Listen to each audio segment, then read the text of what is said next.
واخفض لهما جناح الذل من الرحمة وقل رب ارحمهما كما ربياني صغيرا.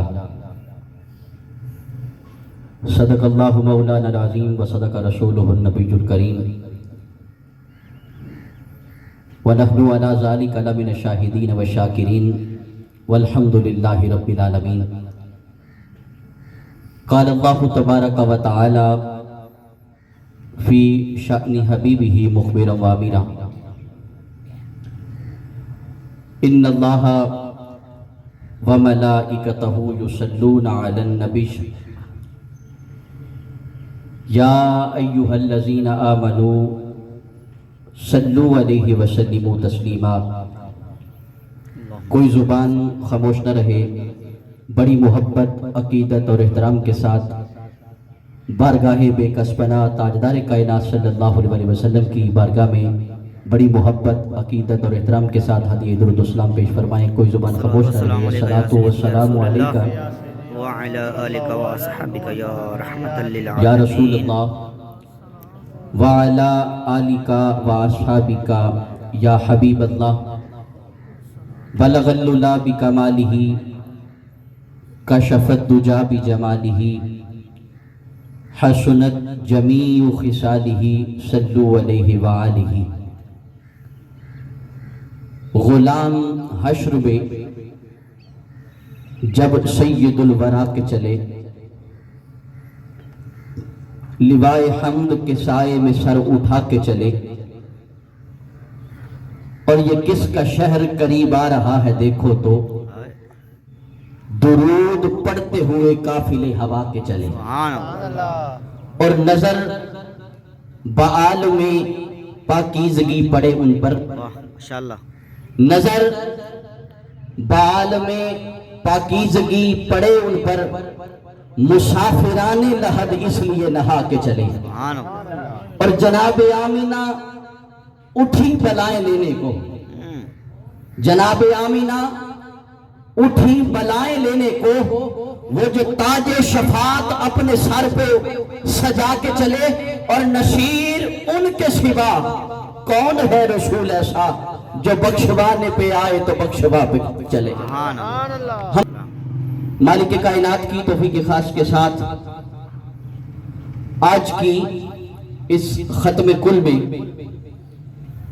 جو کہ محترم المقام محترم محمد اکرام صاحب، محترم محمد حماد نمبردار صاحب، آپ کی والدہ مرحومہ مغفورہ، آپ کے سال ثواب کے لیے منعقد ہے. تمام احباب ایک دفعہ دعا کریں کہ اللہ رب العزت ان کی ماں جی کو کروٹ کروٹ جنت کے اندر جگہ عطا فرمائے. آمین. محبت کے ساتھ آمین کی آواز بلند کیجئے گا. اللہ رب العزت ان کی قبر کو تحت نگاہ وسیع فرمائے. آمین. تاجدار کائنات صلی اللہ علیہ وسلم کی پہچان نصیب فرمائے. اللہم آمین. اور کل قیامت کے روز ان کا نامہ اعمال ان کے دائیں ہاتھ میں ہے. جس موضوع پر حکم دیا ہے چند کلمات خیر آپ کے سامنے اپنے مطلوبہ وقت کے اندر رہتے ہوئے پیش کروں گا. دعا کرتا ہوں مالک کائنات میرا بیان کرنا، آپ کا سننا اپنی بارگاہ میں قبول فرمائے. اب ہمیں وقار یہ بات طے ہے کہ ہر ایک نے اس دنیا سے جانا ہے. جو آتے ہیں رہنے کے لیے نہیں آتے، وہ آ کے چلے جاتے ہیں. کیونکہ قرآن مجید فرقان حمید میں اللہ پاک نے اس فلسفے کی طرف انسان کو متوجہ کیا ہے کہ انسان غور کرو کہ اِنَّ لِلَّهِ وَإِنَّ إِلَيْهِ رَاجِعُونَ، کہ تم وہاں سے آئے ہو اور بے شک پلٹ کے رب کی بارگاہ میں دوبارہ واپس چلے جانا. تو اللہ رب العزت نے انسان کو دنیا کے اندر بے شمار نعمتیں عطا فرمائی. وہ نعمتیں ماں باپ کی صورت میں بھی ہیں، رزق کی صورت میں بھی ہیں، اولاد کی صورت میں بھی ہیں، جان کی صورت میں بھی ہے، گھر بار کی صورت میں بھی ہے، جائیداد کی صورت میں بھی ہے، یاروں دوستوں کی صورت میں بھی ہے۔ اللہ پاک نے انسان کو بے شمار نعمتوں سے نوازا اور ساری زندگی ان سانسوں کے چلنے تک انسان ہر نعمت کا استعمال کرتا ہے۔ اللہ رب العزت چاہتا تو وہ موت نہ دیتا، وہ اس بات پہ بھی قادر تھا کہ انسان کو ہمیشہ زندگی کے اندر ہی رکھتا، اس کے خزانہ قدرت میں کمی تو نہیں آ جانی تھی، مگر پیر کرم شاہ الازہری رحمت اللہ علیہ اپنی تفسیر ضیاء القرآن کے اندر اس نقطے کی طرف اشارہ کرتے ہیں۔ آپ کہتے ہیں کہ ان للہ و انا الیہ کا اگر فلسفہ ہمیں سمجھ آ جائے تو بات بڑی سادہ سی ہے۔ وہ رب یہ پوچھنا چاہتا ہے، وہ رب یہ تسلی کرنا چاہتا ہے، وہ رب اپنے بندے کو آزمانا چاہتا ہے کہ ساری زندگی میں نے اپنے بندے کو نعمتیں دی ہے، آج ایک نعمت واپس لے کے بھی تو دیکھو، ساری زندگی کھاتا رہا ہے، آج مجھے کچھ دے کے راضی بھی ہوتا ہے یا نہیں ہوتا؟ آج ہمیں کچھ دے کے راضی بھی ہوتا ہے یا نہیں ہوتا؟ تو بات بڑی سادہ سی ہے۔ اللہ رب العزت نے جب تاجدار کائنات صلی اللہ علیہ وسلم کی یہ عقدہ کھولا کہ جب فرشتے کسی مومن بندے کے بچے کی جان کو قبض کرتے تو اللہ رب العزت ان فرشتوں سے سوال کرتا ہے، پوچھتا ہے، اے فرشتوں بتاؤ تم نے میرے بندے کا گلشن نہیں اجاڑ دیا؟ اس کے باغ کے اندر یہ ایک ہی تو پھول تھا جس کی روح قبض کر کے تم میری بارگاہ کے اندر لے آئے، اس بندے کا تم گلشن نہیں اجاڑا ہے؟ بتاؤ جب تم اس کے بچے کی روح کو قبض کر رہے تھے تو میرے بندے کے تاثرات کیا تھے؟ وہ مالک جانتا بھی ہے، وہ ہماری شارگ سے بھی قریب ہے، نحن اقرب الیہ من حبل الورید، وہ ہماری جانوں سے بھی قریب ہے، ہماری شارگ سے بھی قریب ہے، مگر پھر بھی فرشتوں کا مخاطب کرتا ہے۔ بتاؤ فرشتوں، میں تمہاری زبان سے سننا چاہتا ہوں، جب میں اپنے اس بندے سے اپنی اس نعمت کو واپس لے رہا تھا، بتاؤ میرے بندے کے تاثرات کیا تھے؟ وہ فرشتے کہتے ہیں مولا اس بندے کی زبان سے کوئی ایسا کلمہ نہیں نکلا جس سے تیری بے ادبی ہو، جس سے اس نے شکر نہ کیا ہو، جس سے اس نے صبر نہ کیا ہو۔ بتا بندے میرے اس بندے کی زبان پہ کیا آیا؟ فرمایا کہ اس بندے کی زبان پہ فقط ایک کلمہ آیا، وہ کلمہ یہ تھا ان للہ و انا الیہ راجعون۔ یہ رب کی طرف سے آیا تھا اور رب کی طرف واپس چلا گیا۔ مولا وہ تیرے اس بات پہ صبر کرتا ہے۔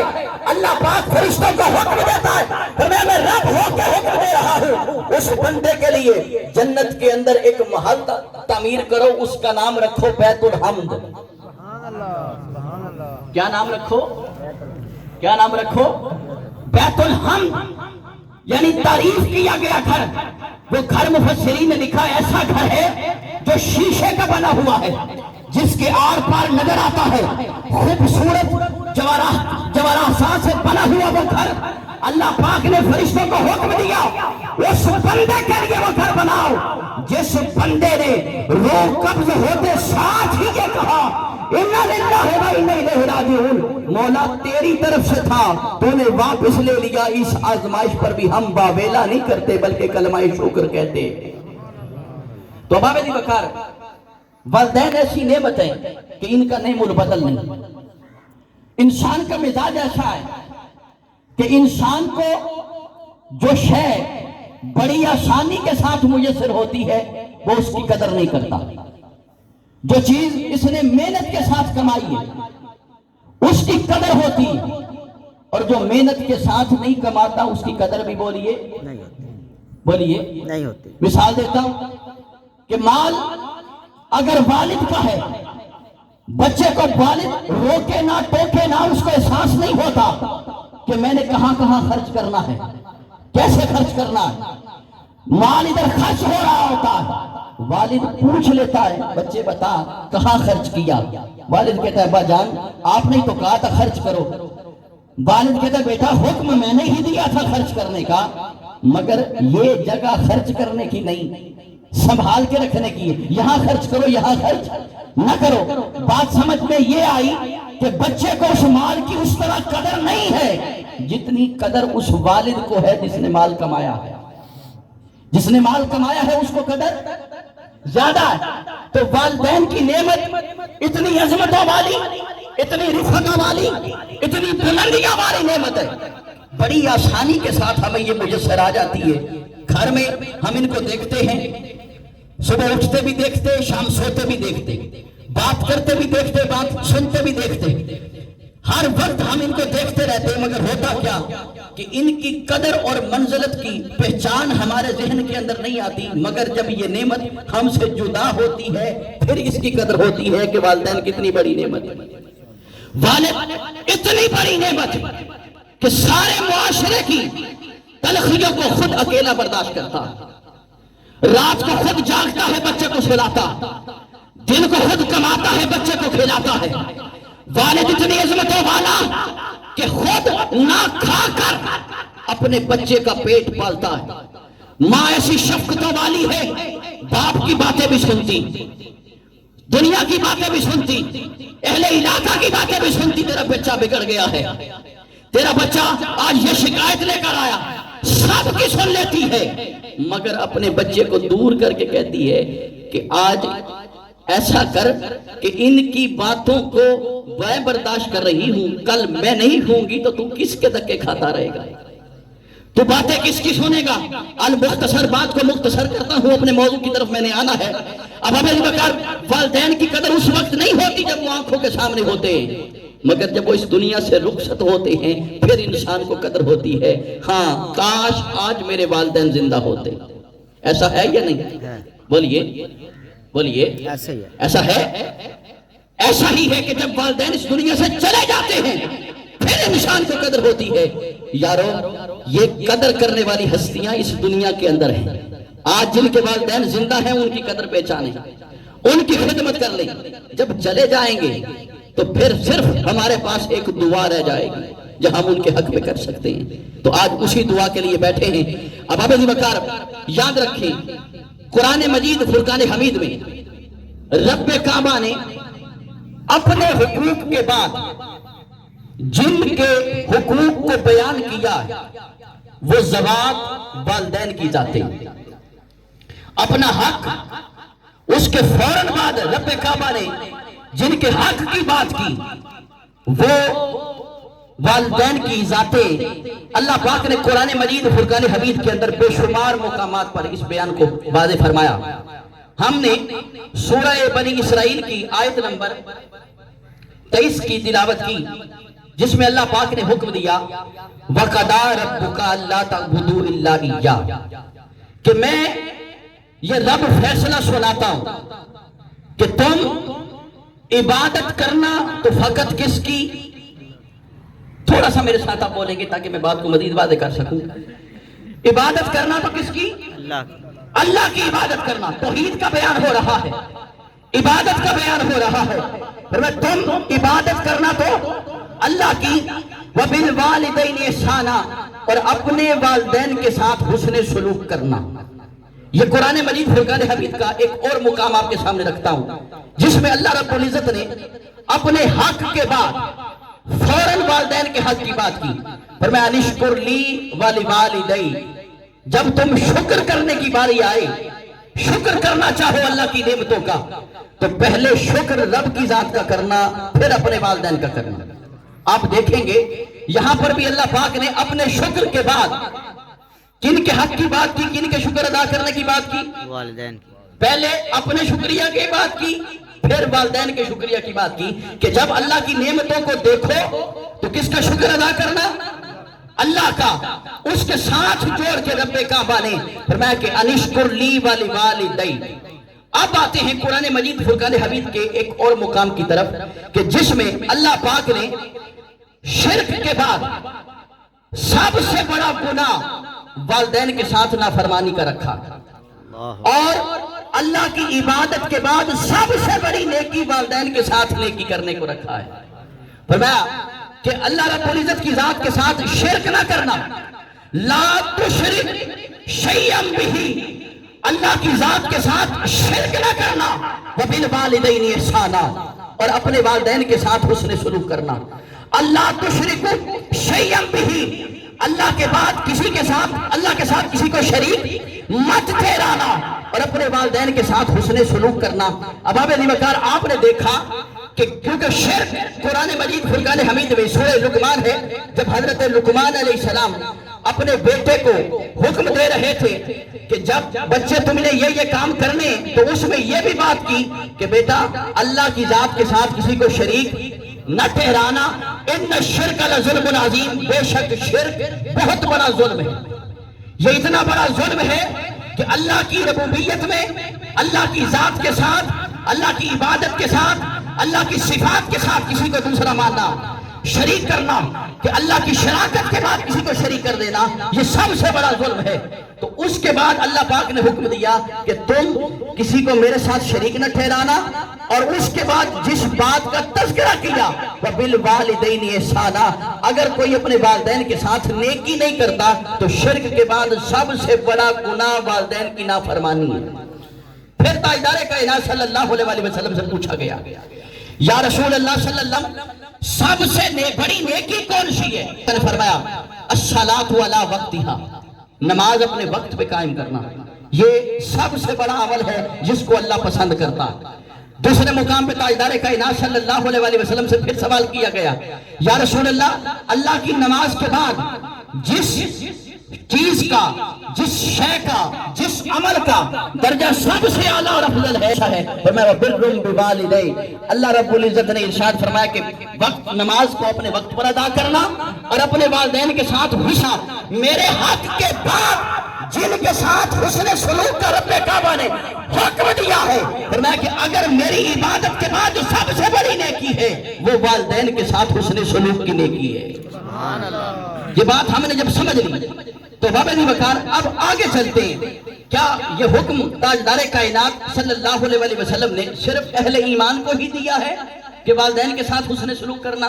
نہیں، اللہ پاک نے قرآن مجید فرقان حمید کے اندر پھر ارشاد فرمایا وَوَصَّيْنَا الْإِنسَانَ بِوَالِدَيْهِ حُسْنًا، پہلے فرمایا اے ایمان والو تمہیں حکم دے رہا ہوں، اب فرمایا ایمان والا تمہارے ساتھ کل انسانیت کو حکم دے رہا ہوں کہ جو والدین کے درجے پہ فائز ہو، ان کا تعلق جس مذہب کے ساتھ ہو، ان کا تعلق جس قبیلے کے ساتھ ہو، ان کا تعلق جس برادری کے ساتھ ہو، وہ والدین ہو جائیں، اولاد کو رب حکم دے رہا ہے اللہ کے بعد جن کے ساتھ سب سے زیادہ نیکی کرنی ہے وہ کوئی اور نہیں ہے، وہ تمہارے والدین ہیں۔ سبحان اللہ۔ اب علی وقار اب قرآن مجید فرقان حمید کا ایک اور مقام دیکھتے ہیں کہ حقوق کا چیپٹر قرآن مجید فرقان حمید کا اتنا لمبا چیپٹر ہے کہ اگر اس کو بیان کرنے لگیں تو کئی سال بھی تھوڑے۔ ہم نے آج کی اس مختصر سی نشست کے اندر دیکھنا یہ کہ اللہ رب العزت نے حقوق کے باب میں جو سب سے پہلا حق بیان کیا ہے، اپنی عبادت کے بعد حقوق العباد میں جو سب سے پہلا حق ہے وہ والدین کا حق ہے۔ ایک حق اس زندگی کے اندر والدین کا، اور ایک اس دنیا سے چلے جانے کے بعد۔ ایک اس دنیا کے اندر ان کے حقوق ہیں اور کچھ حقوق ایسے ہیں جو دنیا کے چلے جانے کے بعد ہیں۔ ہم سب سے پہلے، چونکہ آج کی یہ تقریب اور مجلس، آج یہ پاک محفل پاک ماضی کے اشارے ثواب کے لیے منعقد ہے، میں چاہتا ہوں کہ آج کی یہ سوشل میڈیا کے ذریعے سب تک آواز پہنچ رہی ہے، ہم مختصر وقت کے اندر اس پہلو کو بھی دیکھیں کہ قرآن مجید فرقان حمید کے اندر کیا مغفرت کا کوئی کنسیپٹ موجود ہے والدین کے لیے؟ کیا والدین کے لیے ہم بخشش و مغفرت کی دعا کر سکتے ہیں؟ تو جواب یہ ہے کہ ہاں، قرآن مجید فرقان حمید میں جو سب سے پہلے رسول حضرت نوح علیہ السلام ہیں، انہوں نے اپنے والدین کی بخشش و مغفرت کی دعا کی ہے۔ کس نے بولی؟ کس نے؟ حضرت نوح علیہ السلام۔ مسلم شریف کی روایت ہے 475 نمبر اس کا عدد ہے، جس میں تاجدار کائنات صلی اللہ علیہ وسلم نے ارشاد فرمایا کہ دنیا کے اندر اللہ کے رسولوں میں سب سے پہلے رسول حضرت نوح علیہ السلام ہے۔ رسول کی تعریف یہ ہے کہ جو رسول بھی ہے اور نبی بھی ہے۔ نبی رسول نہیں ہوتے، رسول نبی بھی ہے اور رسول بھی ہے۔ سب سے پہلے نبی حضرت آدم علیہ السلام اور سب سے پہلے رسول حضرت نوح علیہ السلام۔ حضرت نوح علیہ السلام نے سورۃ عنکبوت کی آیت نمبر 14 ہے، اس میں اللہ رب العزت نے ان کی تبلیغ کی بات کی۔ فرمایا ہمارے رسول نوح علیہ السلام نے 950 برس تبلیغ کی ہے۔ قرآن مجید فرقان حمید کی پوری ایک مکمل صورت حضرت نوح علیہ السلام کے نام پر ہے۔ حضرت نوح علیہ السلام کا تذکرہ قرآن مجید فرقان حمید کی کل 29 صورتوں میں ہے۔ حضرت نوح علیہ السلام کا نام 43 مرتبہ رب کعبہ نے قرآن مجید فرقان حمید میں ذکر فرمایا ہے۔ کتنی مرتبہ؟ 43 مرتبہ ذکر فرمایا۔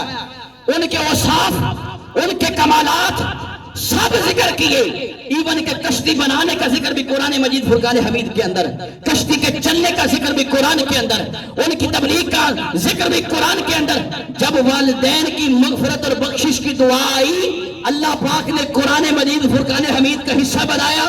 فرمایا امت مسلمہ جب جب سورۃ نوح کی آیت نمبر 28 کو پڑھتی رہے گی، جب یہاں کا ذکر ان کی زبان پہ آئے گا، رب اغفر لی والی والدی، مولا میں نوح رسول ہو کے تیری بارگاہ کے اندر دعا کرتا ہوں میرے والدین کی بخشش و مغفرت فرما دے۔ سب سے پہلے دعا ذکر فرمائی سورۃ نوح کے اندر آیت نمبر 28، حضرت نوح علیہ السلام نے والدین کی بخشش و مغفرت کی دعا۔ پھر آئے حضرت ابراہیم، یہ بھی اللہ کے اولو العزم نبی ہیں، جن کے متعلق اللہ پاک نے قرآن مجید فرقان حمید میں ارشاد فرمایا کہ حبیب مکرم وَاذْكُرْ فِي کتاب ابراہیم اِنَّهُ كَانَ صِدِّيقًا نَبِيًّا۔ آپ قرآن مجید فرقان حمید کے اندر میرے بندے حضرت ابراہیم کا تذکرہ کریں، جن کو اللہ پاک نے صدیقیت کے درجے پہ فائز کیا ہے۔ قرآن مجید فرقان حمید کا تذکرہ کریں، اللہ پاک نے قرآن مجید فرقان حمید میں 69 مرتبہ حضرت ابراہیم کا نامی ذکر فرمایا ہے۔ قرآن کی 24 آیات صورتیں جن کے اندر حضرت نوح علیہ السلام کا تذکرہ ہے، 24 صورتوں میں حضرت نوح علیہ السلام کا تذکرہ، جن کے متعلق تاجدار کائنات صلی اللہ علیہ وسلم نے یہ کہا کہ میں دعائے ابراہیمی کا نتیجہ ہوں۔ اللہ پاک نے حضرت ابراہیم کی دعا قبول کی، لَقَدْ مَنَّ اللَّهُ عَلَى الْمُؤْمِنِينَ إِذْ بَعَثَ فِيهِمْ رَسُولًا۔ مولا تیرا کعبہ میں نے تعمیر کیا ہے، کعبے کو امن والا شہر میں نے بنانے کی دعا تیری بارگاہ میں کی ہے۔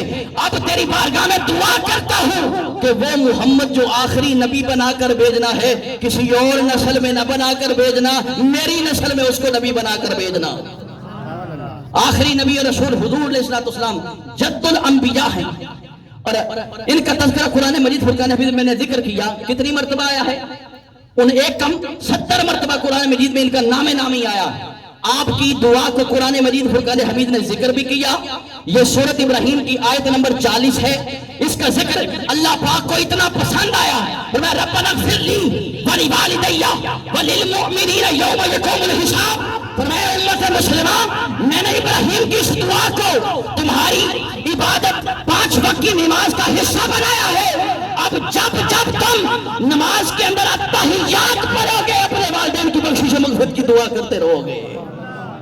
اس کا ذکر بھی قرآن کے اندر بیان فرمایا۔ تو پتہ یہ چلا کہ والدین کی بخشش و مغفرت کی دعا کرنا یہ حکم خدا ہے اور سنت انبیاء ہے۔ حکم خدا ہے اور سنت انبیاء۔ بات لمبی ہو جائے گی، میں نے چونکہ موضوع کو مختصر ہے کمپلیٹ کرنا ہے، اپنے موضوع کی طرف آؤں گا۔ اللہ پاک نے یہاں پر حکم دی، یہ بات تو ہمیں سمجھ آ گئی کہ والدین کی بخشش و مغفرت کا ذکر کہاں پر موجود ہے جی؟ یہ ہمارا طریقہ نہیں ہے، بلکہ کس کا طریقہ ہے جی؟ نبیوں کا طریقہ۔ کس کا طریقہ؟ آپ میرے ساتھ ایک دفعہ مل کے بول لیں تاکہ مجھے سمجھ آ جائے کہ میں نے گفتگو کو کس طرف لے کر جانا ہے۔ جلدی تو نہیں ہے، محبت سے کہنا سبحان اللہ۔ سبحان اللہ۔ کس کا طریقہ ہے جی مغفرت کی دعا کرنا؟ انبیاء کا۔ ہاں، اس بات میں اختلاف ہو سکتا ہے طریقہ کیا ہو، اس بات میں اختلاف ہو سکتا ہے کہ طریقہ کون سا ہونا چاہیے، مگر اس بات میں اختلاف نہیں ہو سکتا کہ والدین کی بخشش و مغفرت کی دعا نہ کی جائے، اس میں کوئی اختلاف نہیں۔ آگے چلتے اللہ پاک نے قرآن مجید فرقان حمید کا یہی سجب ذکر فرمایا، وَقَضَىٰ رَبُّكَ، یہ تیرے رب کا فیصلہ ہے۔ یہ حکم کن کو دیا جا رہا ہے؟ حضور صحابہ کو دے رہے۔ کس معاشرے کے اندر یہ بات ہو رہی ہے؟ جس معاشرے کے اندر والدین کی منڈی لگتی، ماں کو وراثت کی طرح تقسیم کیا جاتا، والد کو غلام کی طرح ٹریٹ کیا جاتا، والد کے پاؤں کے اندر بیڑیاں ڈالی جاتی۔ فرمایا کہ ہم نے کائنات کے اندر توقیر آدمی بڑھانے کے لیے مصطفیٰ کو مبعوث کیا ہے۔ سب کی احترام ایک جگہ ہے، والدین کا احترام ایک جگہ ہے۔ فرمایا کہ اب وہ دور ختم ہوا، اندھیرے ختم ہوئے، گٹکوپ اندھیرا ختم ہوا، اب روشنیاں ہے، ضیاء ہے، وہ نور والا آ گیا ہے۔ اب کسی کو ہم نیچے نہیں دیکھ سکتے، جو زمین بوش بھی ہے آج ہم اس کو آسمانوں پر اٹھائیں گے، آج اس کو سدرۃ المنتہا کی سیر کروائیں گے۔ فرمایا کہ اللہ پاک نے ارشاد فرمایا وَقَضَىٰ رَبُّكَ، یہ تیرے رب کا فیصلہ ہے۔ اے بندے، اگر تمہیں اس بات میں مشکل بھی پیش آئے تو دیکھ لینا حکم کسی اور کا نہیں ہے، تیرے رب کا حکم ہے۔ رب نے کہا میں کسی اور کا نہیں ہوں، تمہارا ہوں۔ کیا کہا؟ اونچی بات میں کیا کہا؟ تمہارا ہوں۔ جب رب ہو کے کہہ دے بندے تو کیوں پریشان ہوتا ہے؟ بات مشکل لگے گی مگر یہ بات کوئی اور نہیں کر رہا، کائنات کا مالک خود تیرا ہو کے بات کر رہا ہے۔ وَقَضَىٰ رَبُّكَ أَلَّا تَعْبُدُوا إِلَّا إِيَّاهُ، عبادت کرنی ہے تو کس کی؟ بولیے کس کی؟ یہ بھی شکایت کرتے ہیں لوگ کہ سنی توحید بیان نہیں کرتے۔ آئیں آج میں خانہ منہاج القرآن سے جو میں پی ہے، جو قرآن پاک کا پیغام پیا ہے آپ تک پہنچاتا ہوں۔ اللہ رب العزت نے اپنی توحید کا بیان کیا، فرمایا بندے غور کرنا، میں نے کائنات کے اندر ہر شے کو تیرے لیے پیدا کیا۔ کس کے لیے؟ اونچے آواز سے بولے کس کے لیے؟ یہ سورج چونکہ سامنے ہے، مجھے بات کرتے ہوئے آپ کے چہروں کی زیارت کرتے ہوئے تھوڑی سی مشکل ہو رہی ہے، مگر آپ کی آواز کی رانائی بتا دے کہ آپ سننے کے لیے تشریف فرمائے۔ فرمایا کہ بندے سب کچھ تیرے لیے پیدا کیا۔ سوال ہوتا ہے مولا کیا پیدا کیا؟ فرمایا الذی خلق لکم ما فی السماوات و ما فی الارض، جو کچھ زمین اور آسمان کے اندر ہے بندے تیرے لیے پیدا کیا۔ اب زمین اور آسمان کے اندر کیا ہے؟ زمین ہے، آسمان ہے، چرند ہے، پرند ہے، حیوانات ہیں، حشرات ہیں، سب کچھ کس کے لیے؟ بندے تیرے لیے۔ مولا پھر بھی سمجھ نہیں آئی، اور میں جب زمین پہ چلے گا زمین تیرے چلنے کے لیے بنائی، آسمان کی طرف غور کرے گا بادل برستا دیکھے گا، آسمان تیرے صاحبان کے لیے بنایا ہے، تجھ پر بارش برسانے کے لیے بنایا ہے، اس زمین کو تیرے لیے اناج اگلنے کے لیے بنایا ہے، حیوانات تیری سواری کے لیے بنائے، حلال تیرے لیے بنائے، ان کی گردن پہ چھری پھیر، گوشت کھا، رب کا شکر ادا کر۔ پہاڑ تیرے لیے بنائے ہیں، اس کو کھود، اس میں سے خزانہ نکال اور نکال کے اپنے اوپر استعمال کر۔ سب کچھ زمین کے اوپر تیرے لیے بنایا، آسمان میں تیرے لیے بنایا۔ الذی خلق لکم ما فی السماوات و ما فی الارض، بندے سب کچھ تیرے لیے بنایا ہے، تجھے کسی اور کے لیے نہیں بنایا۔ پوچھ تو صحیح تجھے کس کے لیے بنایا ہے؟ سب کچھ انسان کے لیے بنایا ہے، انسان کو کسی اور کے لیے نہیں بنایا۔ اللہ پاک نے قرآن میں وعدہ کیا، فرمایا وما خلقت الجن والانس الا لیعبدون، فرمایا بندے غور کر، میں نے سب کچھ تیرے لیے بنایا ہے، تجھے کسی اور کے لیے نہیں بنایا، تجھے فقط اپنی عبادت کے لیے بنایا ہے۔ تجھے فقط بولیے تجھے فقط اپنی عبادت کے لیے بنایا ہے۔ اللہ رب العزت نے عبادت کا معیار قرآن کے اندر طے کیا، فرمایا سلام علی نوح فی العالمین ان کذالک نجزی المحسنین انہ من عبادنا المؤمنین، فرمایا سلام علی ابراہیم ان کذالک نجزی المحسنین انہ من عبادنا المؤمنین، سلام علی موسیٰ و ہارون انہما من عبادنا المؤمنین ان کذالک نجزی المحسنین سلام علی الیاسین۔ فرمایا کہ اللہ پاک نے اپنے بندے پر سلام بھیجا۔ فرمایا مولا کیوں سلامتی بھیج رہا ہے؟ فرمایا وجہ فقط ایک ہے کہ یہ میرے عبادت گزار بندے ہیں۔ مولا اگر امت مصطفیٰ میں بھی کوئی عبادت گزار بن جائے، فرمایا کہ ہاں یہ میری سنت ہے، اگر کوئی فرش پہ میرا عبادت گزار بنتا ہے میں نے پہلوں پر بھی سلام بھیجا ہے۔ اے امت مسلمہ تم بھی اللہ کے اگر عبادت گزار بنتے ہو، میں رب ہو کے عرش سے فرش پر تمہارے اوپر سلامتی کا نازل فرماؤں گا۔ تم نے عبادت کس کی کرنی ہے جی؟ بولیے کس کی؟ اللہ کی۔ وَقَضَىٰ رَبُّكَ أَلَّا تَعْبُدُوا إِلَّا إِيَّاهُ وَبِالْوَالِدَيْنِ إِحْسَانًا۔ اے بندے والدین کے ساتھ چھوٹی موٹی نیکی نہ کرنا، والدین کے ساتھ حسن سلوک کرنا، احسان والی نیکی کرنا۔ اب عدل اور انصاف میں بڑا فرق ہے۔ عدل کہتے ہیں برابری، کس کو جی؟ یہ عدالت عظمیٰ ہے، ہر چاہ کے یہاں پہ عدل انصاف ہو نہیں رہا، یہ ایک الگ بات ہے، لیکن عدل کا معنی یہ ہے برابری۔ بولیے کیا ہے؟ اونچی آواز سے بولے، ذرا محبت کے ساتھ، ذرا میری تھکاوٹ اترے، میں چونکہ پیغام آخری دینے کے لیے جا رہا ہوں، وقت چونکہ طویل ہو رہا ہے، اور آپ کی خاموشی مجھے بتا رہی ہے کہ علامہ صاحب بس کریں جی۔ عدل کسے کہتے ہیں جی؟ بالکل برابر، متوازن کر دینا، یعنی عدل پیمانے کو کہتے ہیں کہ اگر کچھ تولا جائے تو کمی نہ کی جائے، برابر تولا جائے، برابر تولا جائے۔ فرمایا کہ اللہ نے اپنے ان بندوں کے ساتھ جو والدین بن گئے، ان کے ساتھ عدل والا معاملہ نہیں رکھا، عدل سے بڑھ کے احسان والا معاملہ رکھا ہے۔ ہم یہ کہتے رہتے ہیں نا فلاں آیا انہیں کہنا ساڑھے تے احسان کیتا ہے، کہتے ہیں، بولیے نا کہتے ہیں۔ ہم بھی گئے وہ بھی آ گئے، ہم تو نیوندرے پہ کہتے ہیں ہم نے 1000 دیا ہے اس کو 1500 دینا چاہیے تھا، حالانکہ اسلام میں جائز نہیں۔ کہتے ہیں احسان تب بنتا ہے اگر برابری سے، بولیے نا برابری سے بڑھ کے کیا جائے۔ میاں صاحب نے اس کی طرف بڑے خوبصورتی کے ساتھ اشارہ کیا۔ آپ کہتے ہیں عدل کرے تے تھر تھر کمبن، اب تو سمجھ آئے گی۔ عدل کرے تے، بولیے عدل کرے تے تھر تھر کمبن، اچھیا شانہ والے، فضل کرے تے بخشے جامن میں ورگے منہ کالے۔ اللہ پاک نے امت محمدیہ کے ساتھ عدل والا معاملہ نہیں رکھا، فضل والا معاملہ رکھا ہے۔ امت محمدیہ کے ساتھ اللہ پاک نے عدل والا معاملہ نہیں رکھا، کس والا معاملہ رکھا ہے؟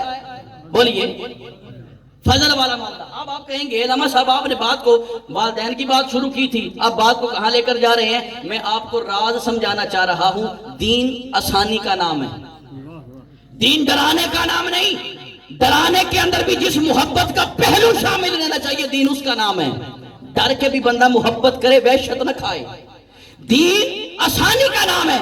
رب کہتا ہے میں امت محمدیہ کے ساتھ فضل والا معاملہ رکھتا ہوں، عدل والا معاملہ۔ قرآن مجید فرقان حمید میں بے شمار امتوں کا ذکر ہے، اللہ پاک نے کسی امت کو بھی خیر امت نہیں کہا۔ فرمایا کنتم خیر امہ اخرجت للناس، کیوں کہا اللہ پاک نے؟ ہم نمازیں بہت پڑھتے ہیں، اگر وہ عدل کرے ہماری نمازوں پر تو ہم خیر امت ہیں۔ خیر کہتے ہیں اچھی امت، سب سے اعلیٰ امت، سب سے افضل امت، سب سے بہتر امت۔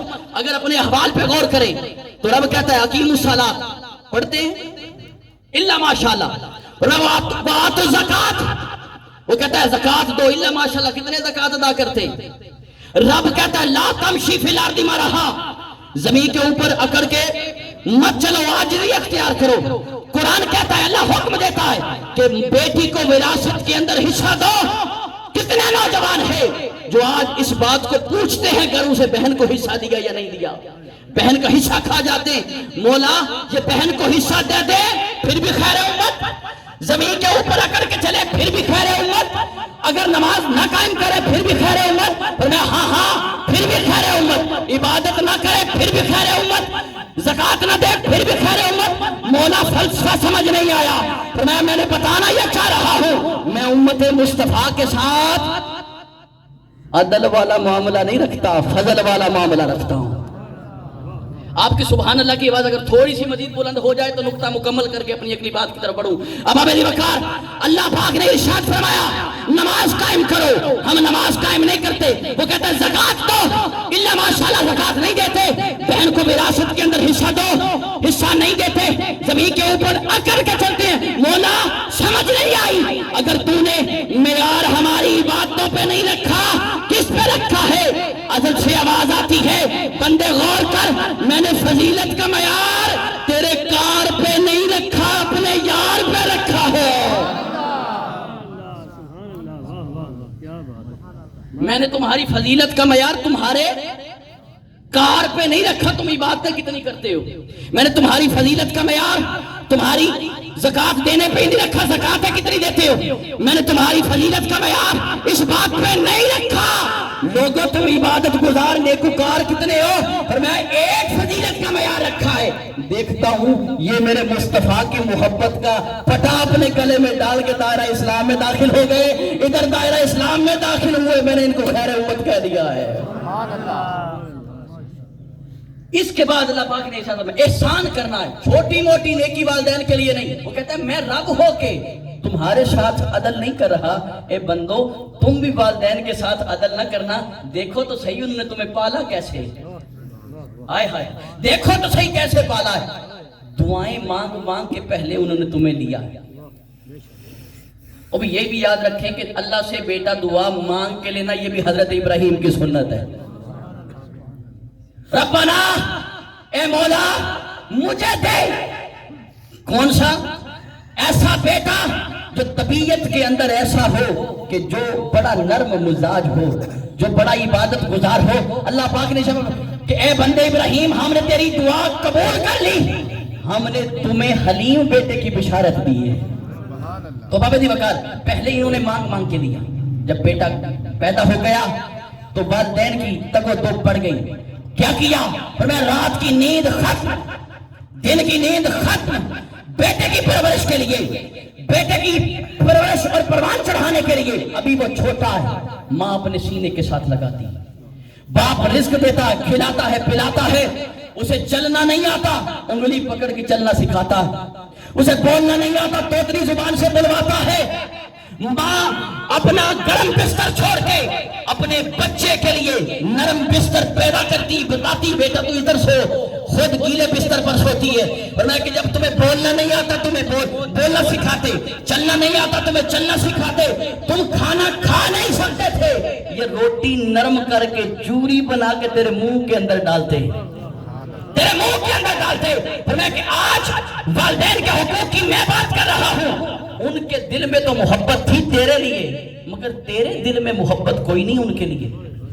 میں رب ہو کے تمہیں بتانا چاہتا ہوں، اگر دین پر عمل کرنا ہے، میرے احکام پہ عمل کرنا ہے، تو دل کے اندر یہ بات ڈالو کہ تم نے والدین کے ساتھ چھوٹی موٹی نیکی نہیں کرنی۔ دیکھو انہوں نے تمہارے ساتھ نیکی کیسے کی، وہی نیکی اب تم نے واپس دہرانی ہے۔ آگے چلیں، اور میں یبلغن عندک الکبر، اور میں جب وہ بڑھاپے کی عمر کو پہنچے، یہ بات بڑی مشہور ہے اور ہم سمجھتے ہیں اس بات کو، جب والد جوان ہوتا ہے، والد جوان، توجہ، جب بچہ چھوٹا ہے والد جوان ہے، والد کے جوانی کی عمر میں بچہ والد سے پیار کرتا ہے، وجہ اس کا ادب بھی کرے گا، اس کا احترام بھی کرے گا، اس کے ساتھ لگ کے بھی رہے گا، اس کی باتیں سنے گا بھی، اس کے حکم کو بھی مانے گا۔ وجہ باپ جوان ہے، اور ایسا نہ ہو باپ رزق دینا بند کر دے، باپ رزق دینا نہ بند کر دے، اور ڈر کی وجہ سے باپ کے ساتھ الفت کرے گا، ڈر کی وجہ سے باپ کے ساتھ محبت کرے گا، وہ ڈر کی وجہ سے باپ کے ساتھ شفقت کرے گا کہ باپ یہ حکم دے رہا ہے کہیں گھر سے نہ نکال دے، باپ کی بات سننی ہے کیونکہ رزق کھانا ہے۔ باپ آج قوت کے اندر ہے، باپ آج ہمت کے اندر ہے، مجھے ٹھوکر مار کے گھر سے نکالے گا۔ اللہ نے حکم دیا، فرمایا جوانی کے اندر باپ کے قصیدے پڑھو گے، آؤ بتاؤ کہ کب والد کی خدمت کرنی ہے۔ یوں تو ہر عمر میں واجب ہے، مگر اما یبلغن عندک الکبر، جب وہ بڑھاپے کی عمر کو پہنچ جائیں، ماں پہنچ جائے یا والد یا والدہ، دونوں میں سے کوئی ایک پہنچ جائے، اگر وہ بڑھاپے کی عمر کو پہنچ گئے ہیں اور میں رب ہو کے حکم دیتا ہوں. اپنے بچپن کا زمانہ یاد کر جب تم بولو براز اپنے جسم کے ساتھ سے ہٹا نہیں سکتا تھا. آج تیرا باپ محتاج ہو گیا, آج وہ اپنے معاملات خود نہیں کر سکتا پاکی پلیدی والے. بیٹے تجھے حکم دیتا ہوں اپنے والد کی خدمت تمہارے ذمے ہے, کہیں دور بھاگ کے چلے نہ جانا. پھر رب حکم دیتا ہے اما یبلغن عندک الکبر احدہما او کلاہما فلا تقل لہما اف ولا تنہرہما. کہ اب جب ان کے اوپر یہ بڑھاپے کے وقت آ گیا, چل نہیں سکتے, کھا نہیں سکتے, پی نہیں سکتے, سو نہیں سکتے, وہ اپنے آپ سے محروم ہو گیا, وجود کے اندر سکت ختم ہو گئی. رب نے حکم دیا بیٹے میں نے تمہیں حکم یہ دیا اب ایسے کرنا کہ اپنے والد اور والدہ کو تنہا نہ چھوڑنا. دیکھو تو صحیح انہوں نے تیری خدمت کیسے کی. کبھی تیرے چہرے کو دیکھ کے ان کے جسم پر اکتاہٹ نہیں آئی, کبھی تیرے چہرے کو دیکھ کے ان کے اوپر ایسا حال نہیں آیا کہ وہ تم سے نفرت کریں. اللہ پاک نے قرآن کے اندر فرمایا اما یبلغن عندک الکبر احدہما او کلاہما فلا تقل لہما اف ولا تنہرہما وقل لہما قولا کریما. میں اب ان کے ساتھ جب بات کرنی ہے تیرے لہجے میں سختی نہیں ہونی چاہیے, تیرے لہجے میں سختی نہیں ہونی چاہیے, تیرے ماتھے کے اوپر شلوٹیں نہیں ہونی چاہیے, تیرے وجود کے اندر گھبراہٹ نہیں ہونی چاہیے. اللہ پاک نے بات کرنے کا ڈھنگ بھی بتایا. میں قل لہما قولا کریما, لوگوں کے ساتھ بات کرنا قولوا للناس حسنا. اللہ نے حکم دیا لوگوں کے ساتھ جب بات کرنا تو اچھے طریقے سے بات کرنا, پیار کے ساتھ بات کرنا, اخلاق کے ساتھ بات کرنا, حسن کے ساتھ بات کرنا, ماں باپ کے ساتھ بات کرنا. تو ساری محبتوں کو شامل کر کے, سارے لب و لہجوں کو شامل کر کے, ساری عقیدتوں کو شامل کر کے, سارے احترام کو شامل کر کے جب وہ بلائیں تو تمہاری زبان کے اوپر تو کا لفظ نہیں ہونا چاہیے, تیرا حال غلام کیسا ہونا چاہیے. جب وہ تمہیں پکارے تو جی اماں جان ہونا چاہیے, جی ابا جان ہونا چاہیے. وَاخْفِضْ لَهُمَا جَنَاحَ الذُّلِّ مِنَ الرَّحْمَةِ. فرمایا آگے چلیں, اللہ پاک نے پھر ارشاد فرمایا کہ پرندے کے دو پر ہیں, پرندے کے دو پر ہیں, یہ اڑتا ہے اسی لیے دیے یہ اڑے, پرواز کرے. جوان تجھے جوانی اسی لیے دی کہ تو اڑے. آج تیرے اندر ہمت ہے, طاقت ہے, تیرے اندر پختگی ہے, ان والدین سے تو مضبوط ہے. ہم نے تمہیں بھی دو پر دیے, تو ان کے ساتھ کما, کھا, لوگوں میں عزت بٹور, جو کرنا ہے کر, مگر جب ان والدین کے سامنے آ جاؤ وَاخْفِضْ لَهُمَا جَنَاحَ الذُّلِّ مِنَ الرَّحْمَةِ. اپنے پروں کو, اپنے بازوؤں کو کھول کے ان کے سامنے مت جانا, اپنے بازوؤں کو سکیڑ کے ان کے سامنے جانا. ایسے جانا جیسے غلام آقا کے سامنے جاتا ہے, ایسے جانا جیسے وزیر مشیر غلام بادشاہ کے گھر میں جاتے ہیں. میں والدین کے سامنے ایسے جانا جیسے غلام بادشاہوں کے گھر آ رہا ہے. وَاخْفِضْ لَهُمَا جَنَاحَ الذُّلِّ مِنَ الرَّحْمَةِ وَقُلْ رَبِّ ارْحَمْهُمَا كَمَا رَبَّيَانِي صَغِيرًا. اور ایسے ان کے سامنے دعا کرنا مولا ان کی بخشش و مغفرت کر جیسے بچپن میں انہوں نے ہمارے ساتھ رحم کیا, کرم کیا, فضل کیا. اب آپ وقار آئیں پیغام کی طرف بڑھتے ہیں. حضور کی بارگاہ کے اندر ایک صحابی رسول آئے, پوچھا یا رسول اللہ صلی اللہ علیہ وسلم بتائیں سب سے اعلیٰ عمل کون سا ہے کہ میں کروں اور مجھ پر جس کا حق سب سے زیادہ ہو. کملی والے آقا صلی اللہ علیہ وسلم نے ارشاد فرمایا امک. صحابی نے پھر سوال کیا یا رسول اللہ کس کا حق ہے؟ فرمایا امک. پھر سوال کیا یا رسول اللہ کس کا حق ہے؟ فرمایا ثم امک. وہ سوال کرتے گئے, 3 دفعہ سوال کیا. میرے آقا نے 3 دفعہ ماں کا نام لیا. توجہ, کتنی دفعہ؟ 3 دفعہ. امک ثم امک ثم امک. صحابی نے پھر سوال کیا یا رسول اللہ اس کے بعد کس کا ہے؟ اور میں ثم ابوک, اس کے بعد تیرے باپ کا حق ہے. 3 دفعہ ذکر کس کا؟ بولیے کس کا؟ قرآن نے بھی 3 درجے بیان کیے. اور میں حملتہ امہ کرہا ووضعتہ کرہا وفصالہ عامین. تیری ماں تجھے 9 مہینے تک پیٹ میں اٹھا کے رکھتی ہے, وہ اس کا بھی درد برداشت کرتی ہے. پھر اس نے تیری ولادت کا دکھ پریشانی تکلیف برداشت کی. پھر اس نے تمہیں دودھ پلایا, اس کی تکلیف برداشت کی. 3 درجے قرآن نے بیان کیے, 3 ہی درجے تاجدار انبیاء نے بیان کیے. پھر میں لوگوں یاد رکھنا ان کی کی عظمت کا معیار خود خدا طے کر رہا ہے، مصطفیٰ طے کر رہا ہے۔ اگر تم نے ان کی عظمت کا اقرار نہ کیا، اگر تم ان کے ساتھ نہ جڑے، تم نے ان کی عظمت، فضیلت، رفعت کو بیان نہ کیا، ان کا جائے گا کچھ نہیں، تمہارا رہے گا کچھ نہیں۔ ان کا رہے گا کچھ نہیں، تمہارا رہے گا کچھ نہیں، اور ان کا بگڑے گا کچھ نہیں۔ کیوں؟ ان کو عظمت مصطفیٰ نے دی، ان کو عظمت خدا نے دی۔ اب ابھی وقار میری بات کی آخری لمحات ہیں، توجہ میری طرف کریے گا۔ چوتھی مرتبہ آقا نے فرمایا اب حق تیرے باپ کا ہے۔ تین حق کس کے؟ اونچی آواز سے بولے، کس کے؟ ماں کے۔ ایک حق کس کا؟ باپ کا۔ فرمایا ماں کے قدموں کے نیچے جنت ہے، اور باپ جنت کا وسطی دروازہ ہے۔ آپ کبھی گھر بناتے ہیں نا جی، تو گھر میں ایک مین گیٹ رکھتے ہیں یا نہیں رکھتے؟ وہ چھوٹا ہوتا ہے یا بڑا ہوتا ہے؟ آپ اتنا تو جواب دے سکتے ہیں، چھوٹا ہوتا ہے یا؟ ہم کہتے ہیں مین گیٹ بڑا ہونا چاہیے، کیوں؟ گاڑی گزر سکے۔ ایسے ہی جب گزرے تو کوئی دقت نہ آئے۔ اللہ پاک نے جنت پوری کی پوری ماں کے قدموں کے نیچے رکھی ہے۔ اس جنت کا مین گیٹ کسی اور کو نہیں بنایا، تمہارے والد کو بنایا ہے۔ پھر آئے آقا علیہ السلام نے ارشاد فرمایا اللہ پاک نے اپنی رضا کو والدین کی رضا کے اندر رکھ دیا۔ فرمایا جو رب کو راضی کرنا چاہتا ہے، اے امت مصطفیٰ میرے غلاموں، اپنے رب کو راضی کرنا چاہتے ہو، کسی اور طرف نہ جانا، ان کے قدموں میں آ جانا۔ اگر یہ راضی ہوئے تو رب بھی راضی ہے، اگر یہ ناراض ہوئے تو رب بھی ناراض ہے۔ پھر حضور سے پوچھا گیا یا رسول اللہ بتائیں ان کی عظمت کیا ہے، ان کی رفعت کیا ہے؟ آقا نے فرمایا ہما جنتک و نارک، یہ تمہارے لیے جنت بھی ہیں، تمہارے لیے دوزخ بھی ہیں۔ اب ابی بکر آج حال یہاں تک پہنچایا، قرآن نے کہا ان کو جھڑکنا نہیں، قرآن نے کہا ان کے سامنے اوف نہیں کرنی، قرآن نے کہا ان کے سامنے تمہارا حال ایسا ہونا چاہیے جیسے غلام کا حال اپنے آقا کے سامنے ہوتا ہے۔ تو آج میں دعوت فکر دے رہا ہوں، آپ کے ذریعے پیغام سوشل میڈیا کے ذریعے پوری دنیا تک جا رہا ہے۔ کتنے بچے ہیں جو والدین کے چہرے کو دیکھ کے عبادت سمجھتے ہیں؟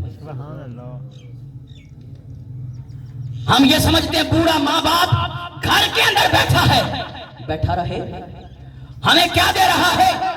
ہم اس کو روٹی دے رہے ہیں، صبح بھی ہم دیتے ہیں، رات کو بھی ہم دیتے ہیں۔ اپنا کنسیپٹ کلیئر کریں۔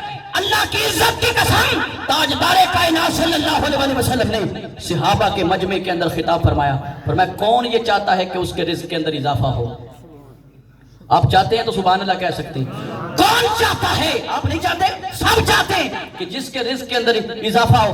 صحابہ نے یک آواز ہو کے کہا یا رسول اللہ کون یہ چاہے گا کہ اس کے رزق کے اندر اضافہ نہ ہو؟ آقا نے فرمایا کون ہے جو چاہتا ہے کہ اس کی عمر کے اندر اضافہ ہو؟ سارے صحابہ یک آواز ہو کر بولے یا رسول اللہ کون ہے جو یہ چاہتا ہے کہ اس کی عمر کے اندر اضافہ نہ ہو؟ آقا نے فرمایا یاد رکھو کہ ان کے کانپتے ہوئے ہاتھ جب رب کی بارگاہ میں بلند ہو جاتے ہیں، رب حیا کرتا ہے، وہ اپنی ربوبیت میں جو انسان کے لیے لکھا ہوتا ہے، رزق اگر کم بھی لکھا ہو تب بھی، عمر کم بھی لکھی ہو تب بھی، ان کے ہاتھ اٹھنے کی دیر ہوتی ہے، رب رزق میں بھی اضافہ فرما دیتا ہے، عمر میں بھی اضافہ فرما دیتا ہے۔ ہم یہ سمجھی بیٹھے ہیں کہ شاید ہم ان کو پال رہے ہیں، نہیں، اللہ والوں پہلے بھی ہمیں وہ پال رہے تھے، آج بھی وہی ہمیں پال رہے ہیں۔ آخری بات، بات ختم، پہلی دفعہ حاضر ہوا ہوں اور دعائیں لے کر جا رہے ہیں۔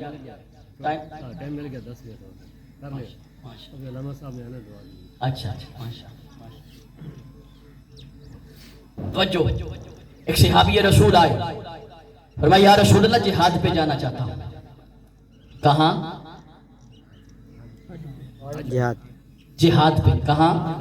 اونچی آواز سے بولے کہاں؟ جہاد پہ جانا آسان نہیں ہوتا۔ جہاد اسلام کا چھٹا رکن ہے۔ کون سا؟ چھٹا رکن۔ صحابی رسول اللہ کا یا رسول اللہ جہاد پہ جانا چاہتا ہوں۔ آقا نے فرمایا والدین ہیں؟ کہتا ہے جی یا رسول اللہ ماں ہے۔ ایک اور صحابی رسول آئے، انہوں نے بھی یہی سوال کیا، فرمایا یا رسول اللہ جہاد پہ جانا چاہتا ہوں۔ آقا نے پوچھا والدین ہیں؟ کہتا ہے جی یا رسول اللہ ماں بھی ہے باپ بھی ہے، سبحان اللہ، باپ بھی ہے اور ماں بھی ہے۔ میرے آقا نے فرمایا برم بوالدین، جا گھر چلا جا، ان کی خدمت کر، اللہ پاک گھر بیٹھے جہاد کا ثواب عطا فرمائے گا۔